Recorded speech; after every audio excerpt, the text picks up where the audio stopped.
살아남으로 나아가야 되는 시기가 된 거예요. 인생의 전반기에 빛을 쫓았다면 후반기에는 내 속에 생긴 그림자를 보듬어야 한다. 누구나 지나가는 그 과정이기 때문에 이 과정을 충실하게 살아낸다면 인생이 쓰러지는 게 아니라 더욱 성숙하면서 아름다워질 수 있다.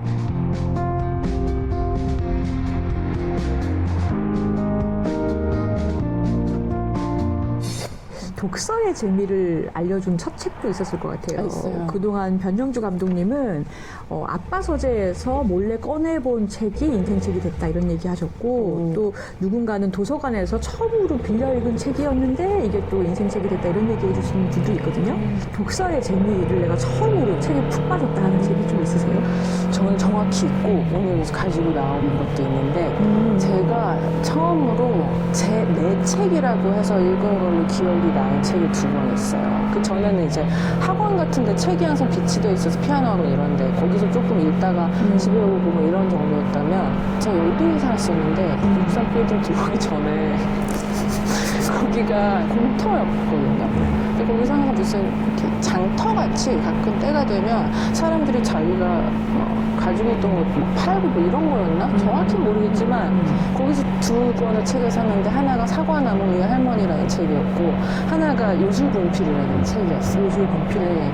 그 중에 요술분필이라는 책이 저한테는 책이 완전 내 친구다 이렇게 느껴지게 했었던 첫 책인데 그 책이 이상하게 한국에서도 발간된 적이 있는데 요새는 찾기 힘들어진 것 같고요. 그래서 제가 나중에도 이 책이 너무 생각이 나서 인터넷에 열심히 서칭하다가 원서가 있는 거예요. 원래 영어로 나온 책이에요? 네, 외국 동화 책이었더라고요. 근데 그래서 이걸 찾아가지고 제가 영국의 어떤 중고 서점에서 이걸 구했어요. 와. 그래서 이게 어떤 것 때문에 제가 매료가 됐냐면 얘가 분필로 이렇게 이런 애를 그렸어요. 근데 얘가 이제 사람 움직이면서 친구가 돼서 같이 모험을 다니는 그런 얘기인데 그래서 요술 분필이에요. 그러면은 실제로 나온다. 네네네. 근데 이제 그거까지는 그냥 평범한 동화책의 이야기인데 거기서 어떤 한 새가 울고 있었는데 그 새가 우는 소리는 설명할 수가 없고 이런 느낌이었다. 아, 느낌이 그림으로? 네, 그러니까 텍스트로만 설명을 할 수 없어서 이 구슬픈 느낌을 그걸 이렇게 표현을 했었고 그리고 그 다음에는 어디 뚝 떨어지는 파트거든요. 그래서 이렇게 뚝 떨어져서 애들이 좋아할 책이네. 네. 근데 그 전에 제가 조금씩 읽었던 책이랑 다르게 진짜 글자로 막 여행을 하고 어떤 체험을 색다르게 해주게 하는 경험을 책이 예쁘네. 네. 그래서 저는 이거를 읽고 나서부터 이거를 책을 읽으면 어디 여행을 갔다 오는 기분이라고 느꼈던 것 같아요. 이게 굉장히 상상력을 지금 생각해보면 그 나이 때에 맥시멈으로 제가 도파민을 자극하는 책이었던 거죠. 그 63빌딩이 들어오기 전에 바람싱싱 부인은 여의도 커피포장 공터에 네. 헌책 네. 그 도전에서 네네네. 요술분필을 발견했다. 그쵸. 이거 말 된다 아주. 그래서 이거부터가 책을 읽는다는 건 진짜 내가 어떤 신나는 모험을 다녀오는 일이구나 라고 느끼면서 그 이후로 계속 이제 사과나무 할머니도 약간 그런 좀 판타지가 있거든요. 이번에 제가 방송 이렇게 준비를 하면서 작사하셨던 노래들을 찾아봤거든요. 근데 너무 유명한 아이유 씨의 너랑 나 아니면은 뭐 좋은 날 이런 거 작사하신 건 알고 있었는데 너무 제가 좋아하는 노래들 다양한 노래를 많이 하셨더라고요. 그 아이브 노래도 최근에 나나나나게 맞아요. I.M. 그 노래도 작사를 하시고 임영웅 씨 노래나 이선희 씨 노래나 아니면 조용필 씨 걷고 싶다 그런 노래도 작사를 하시고 너무너무 다양하게 많이 하셨더라고요. 근데 읽었던 책이 무슨 모티브가 되거나 영향을 받아서 작사하신 노래도 있어요?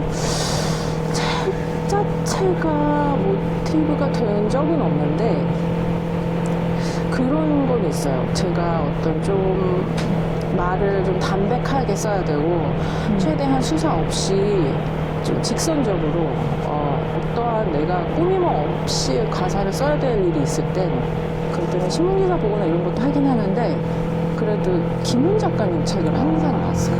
카레 노래? 건조하게 하면 카레 노래 진짜 너무 좋아하거든요. 근데 무게감 있죠. 그게 어떻게 이렇게 짧게 좀 툭툭툭 쓰는데 저희가 그런 거를 잘 못 쓰니까 그런 식으로 그걸 자꾸 그 템포를 1분 한 다음에 쓰면 그게 아주 정확하게 제가 글 쓰는데 그 템포가 영향을 미치는 경험을 몇 번 해서 내가 아는 내용이어도 그 문체에는 다들 그 진짜 리듬감이 있잖아요.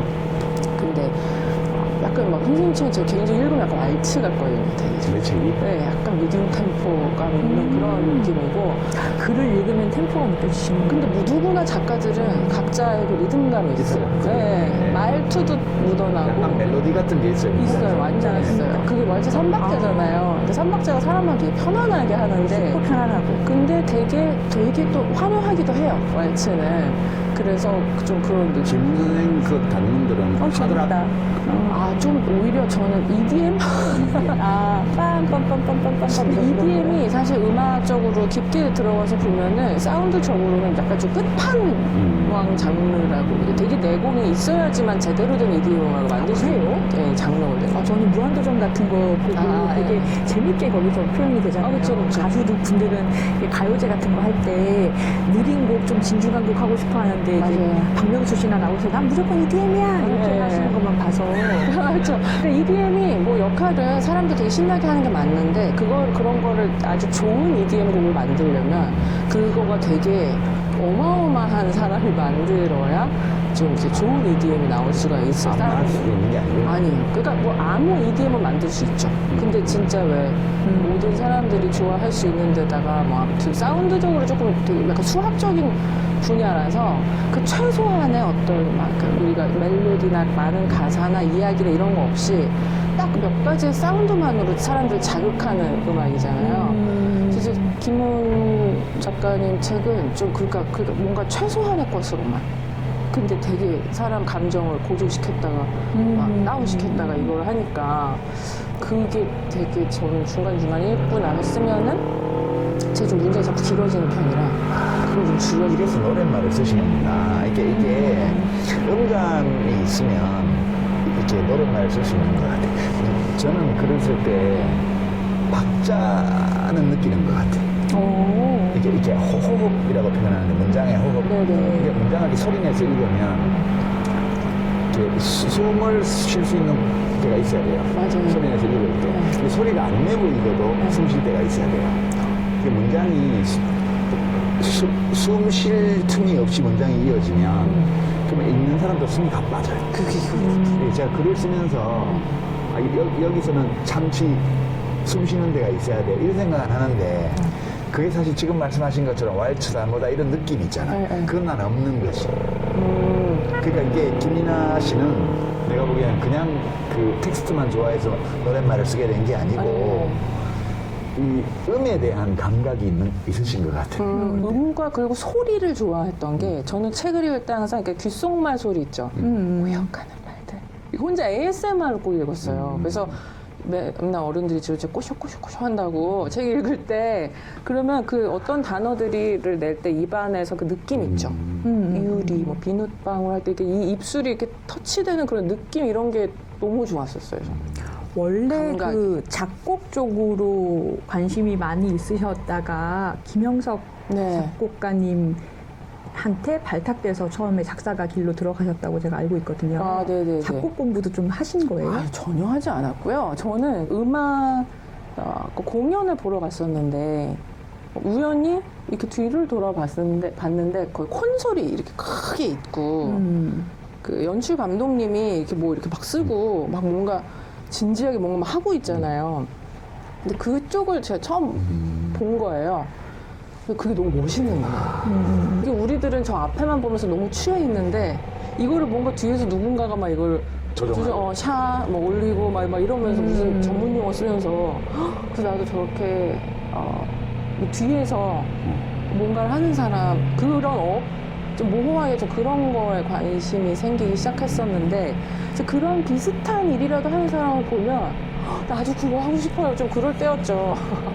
뭐가 됐든. 그리고 작곡가는 제가 동경하던 직업군이었죠. 정확히. 저는 음악을 들을 때도 이렇게 좀 어떤 작곡가가 만든 건지를도 이렇게 나눠가지고 듣는 걸 좋아하고. 그러니까 그게 있는 거야. 맞아요. 그래서 노랫말을 쓸 수 있는 거야. 그런 것 같아요. 그게 없는 사람은 저처럼 이런 지루한 산문을 쓰는 거야. 지루하긴요. 무슨 말씀이세요? 근데 김민아 작사가가 작사한 곡 중에서 좋아하시는 노래도 있으세요?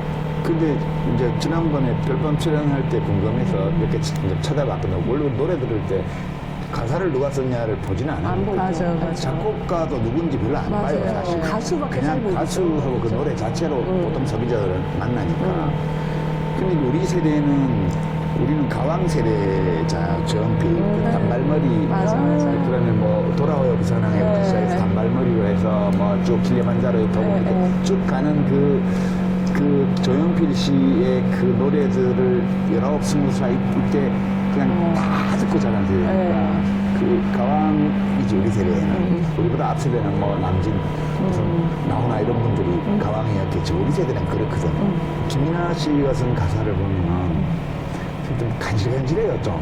안 간지러운 것도 많지. 아 근데 심지어는 조용필 그 걷고 싶단가 그것도 간질간질해요 가사가. 아, 진짜요? 근데 제일 그래도 나한테도 이거는 괜찮은 것 같아. 이게 별로 안 간지럽고 그런 게 이제 이선희 씨 노래 그 중에 노래를 만나. 오히려?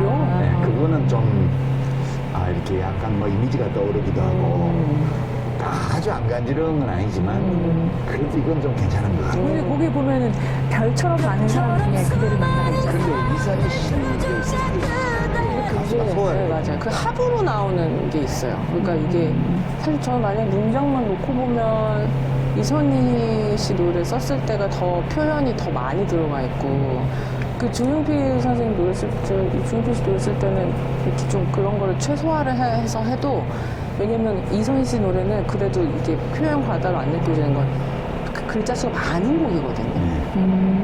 그게 그 안에서 말하듯이 이렇게 쭉 된다면서. 쭉 말을 하게 되니까 상대적으로 그렇고 뭐 아이유 씨 노래는 좋은 날 이런 거는 정말 너무 간지러워서 오빠가 좋다고. 김민아 씨도 나이가 연식이 될 만큼 됐는데 어떻게 이런 가사를 쓰지? 그때는 저도 뭐 지금보다는 조금 영하지 않았을까. 근데 저는 조용필 씨의 걷고 싶다 해서 진짜 감탄하면서 들었던 그리고 이것 때문에 한 게 원래 그 문구가 딱 있는데 거기 보면 그 남자가 여자를 생각하면서 연인을 생각하면서 오늘은 너와 걷고 싶다 이런 얘기잖아요. 줄거리가 그건데 그 여자에 대한 표현이 한 줄로 딱 나오는 부분이 있거든요. 그러니까 난 널 안고 울었지만 넌 나를 두고 실제로 웃었네. 똑같이 안고 있는데 간지럽지 않아요? 기가 막힌 표현인 게 같이 안고 있는 상황인데 이 울만한 상황인 거잖아요. 근데 그 자기의 연인은 자기를 품어주는 걸로 느끼고 내가 우는 상황에서도 웃어준다.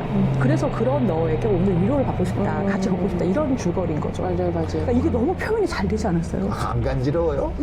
지금 듣기만 해도 간지러운데. 그게 그러니까 조용필 선생님이 워낙 이렇게 어디서 이상하게 저는 이게 어떤 가수가 되게 탄탄하게 가진 이미지가 있으면 거기에 살짝 반하는 내용을 쓰고 싶어 하거든요. 그러니까 선생님이 그래서 뭐 전부 내려놓고 어딘가 안겨서 엉엉 울고 이런 모습을 표현하고 싶었고 그런 모습을 상상하기가 좀 힘들면 실제로도 그렇지를 잘 않고 약간 어린아이가 주고 싶기도 하고 뭐 그런 걸 표현하고 싶고 최근에 쓴 곡에서도 찰나라고 조금 템포 있는 곡이 있어요.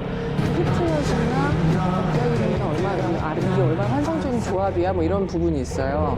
근데 선생님이 부르면 내가 오늘 흐트러졌다는 것만으로 되게 분위기가 섹시해진다고 생각이 들었어요. 그런 분이 그 사람의 전사가 있기 때문에 네, 흐트러졌다고 생각을 해보세요. 얼마나 막 뭔가 훌려있으면 흐트러졌대. 그래서 원래 거기에 이게 흐트러졌다는 표현이 다른 건 없을까 했는데 제가 이걸 막 설득 선생님이 왜 제가 흐트러졌다고 하고 이제 불러주셨죠.